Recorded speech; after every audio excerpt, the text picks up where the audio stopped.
청년 여러분, 안녕하세요. 오늘은 우리의 본향이라는 제목으로 함께 말씀을 나누어 보고자 합니다. 지금까지 우리는 삼위의 하나님이 협력하여 우리의 구원을 이룬 것에 대해서 알아보았습니다. 삼위의 하나님이 왜 우리에게 믿음을 주시고 구원을 주시는 것일까요? 세계의 실상을 알려주고 인생의 방향과 목적을 알려주기 위해서입니다. 그래서 사도 요한도 다름 아닌 믿는 자에게 이렇게 이야기합니다. 요한 1서 5장에 보면 내가 하나님의 아들을 믿는 너희에게 이것을 쓰는 것은 너희로 하여금 너희에게 영생이 있음을 알게 하려 함이라, 이렇게 말씀하고 있는데,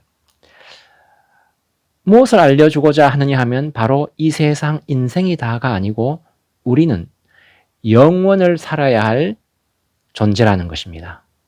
이 세상과 인생은 영원에 비하면 모래알갱이보다 작고 표시조차 할 수 없습니다.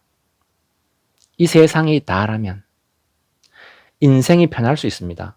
죽으면 끝이라면 인생을 고민할 필요도 없습니다. 죽으면 끝이 아니라 방금 읽은 말씀처럼 영원이 있다고 합니다. 영원을 살아야 하기에 세상에서의 인생이 문제가 되는 것이죠. 그렇죠? 영원을 살아야 되는 존재라는 것이 또 무슨 뜻이냐 하면 이 세상과 우리의 인생은 영원을 살기 위해 준비하는 곳이라는 그런 말입니다. 삼위의 하나님이 우리를 구원하기 위해 하신 일의 결국 종착점이 뭐냐 하면 우리를 영원을 사는데 합당한 자로 만드는 것입니다. 에베소서 2장에 보면 너희도 성령 안에서 하나님이 거하실 처소가 되기 위하여 그리스도 예수 안에서 함께 지어져 가느니라, 이렇게 말씀하고 있는데, 그리스도인에게 인생이란 군대 가는 것과 똑같습니다. 그래서 죽음이란 군대를 제대하는 것과 같습니다. 군대 제대할 때 어떻습니까? 슬프거나 아쉽지가 않지요? 기쁘고 속이 시원합니다. 그렇죠? 왜냐하면 이제 고생 다 끝내고 고향으로 돌아가기 때문입니다. 마찬가지로 그리스도인에게 죽음이란 슬픈 것이 아니라 어떻게 보면 기쁜 것입니다. 왜냐하면 믿는 자들의 고향, 본향은 여기 이 세상이 아니라 하나님 나라가 우리의 고향이요 본향이기 때문입니다.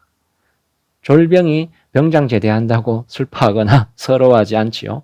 오히려 제대하는 병장이 아직 까마득하게 복무해야 할 날이 남아있는 쫄병이 오히려 불쌍한 것입니다. 마찬가지로 이제 막 죽은 사람을 위해 울며 슬퍼하지만 정작 죽어 관에 들어가 있는 사람은 어떻습니까?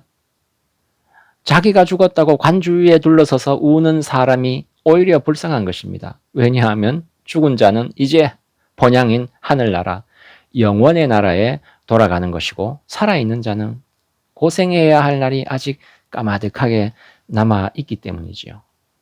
자기가 돌아가야 할 본향이 어디인지 아는 사람은 죽음이 두렵지 않을 뿐 아니라 삶도 두렵지 않습니다. 본향에 갈 때 가져갈 수 있는 것이 무엇인지 알고 준비하기 때문이지요. 주님을 알지 못하는 자들은 무엇을 가지고 가야 하는지, 어디로 가야 하는지 모르지만 우리는 압니다. 알 뿐 아니라 운명적으로 가게 되어 있음을 또한 압니다.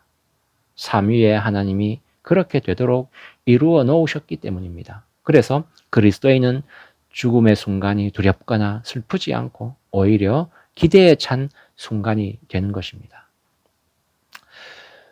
우리는 인생을 아무렇게나 살아도, 사기를 치면서 살아도 천국에 갑니다. 그런데 천국에 들어갈 때 기뻐하며 들어가는 것과 부끄러워하면서 들어가는 것은 전혀 다른 것입니다. 세상에서도 어떻습니까? 남 앞에 부끄러움 당하는 게 죽기보다 싫어하는, 그게 인간 아니겠습니까? 하나님 앞에 갈 때 부끄러워하면서 들어가는 것도 마찬가지로 상상조차 하기 싫은 것입니다. 이제 천국 가냐 못 가냐, 구원 받았나 못 받았나가 더 이상 우리의 문제가 아닙니다. 우리는 구원을 받았고 천국에 가게 되어 있습니다. 문제는 어떤 모습으로 나그네로 있는 이 세상을 살아가서 어떤 모습으로 천국에 들어가느냐 하는 것입니다. 베드로전서 1장에 보면 오직 너희를 부르신 거룩한 이처럼 너희도 모든 행실에 거룩한 자가 되라. 기록되었을 때 내가 거룩하니 너희도 거룩할지어다 하셨느니라. 외모로 보시지 않고 각 사람의 행위대로 심판하시는 일을 너희가 아버지라 부른즉 너희가 나그네로 있을 때를 두려움으로 지내라. 이렇게 말씀하고 있는데 우리의 본향은 하나님 나라이고 거기에 갈 수밖에 없는 것이 우리의 운명이기에 우리는 이 세상을 나그네로 삽니다. 그러나 본향에 갈 때 기뻐하며 하나님 앞에 나아가기 위해 나그네로 사는 이 세상을 또한 하나님이 기뻐하시고 원하시는 대로 살아야 하는 것이죠. 그래서 아까 인생을 군대로 비유했는데 그게 딱 맞습니다. 제대하게 되면 어떻습니까? 고향으로 돌아가기에 얼마나 기쁩니까? 그러나 군대에 있을 때는 어쨌든 훈련을 받아야만 하지 않습니까? 하나님이 세상 가운데 있던 우리를 세상에서 불러내어 하나님의 소유로 만든 것이 왜 복음인가 하면 그제야 우리는 비로소 영원을 살아야 하는 존재임을 알게 되었고 그래서 영원히 가치 있는 목표를 갖게 되었고 그 목표를 향해 나아갈 수 있게 되었고 그 길에서 우리를 실패하지 않게끔 이끄시고 도우시고 또 방종하도록 내버려 두시지 않는 우리의 참된 보호자를 만난 것이기에 복음인 것입니다. 하나님은 우리에게 영생, 영원한 삶이 있음을 알려주시고 또 영원한 삶, 영생을 살기에 조금도 부족함이 없는 사람이 되게 하기 위해 세 분 하나님이 힘을 합쳐 우리를 구원하신 것을 이제 우리는 압니다. 군인이 제대해서 고향 돌아가기를 손꼽아 기다리면서 훈련을 받듯이 우리도 본향을 바라보며 이 세상을 나그네로 살되 내 안에 성령님이 거하기에 부족함이 없도록 지어져 가야 된다고 아까 읽은 말씀에서 사도 베드로가 말하고 있습니다. 하나님이 기뻐하시는 것이 무엇인지 알고 또 하나님 기뻐하시는 일을 해서 나그네로 있는 우리의 삶이 주님께 드리는 거룩한 제물이 되는 그런 인생 되기를 주님의 이름으로 소망합니다. 기도하시겠습니다.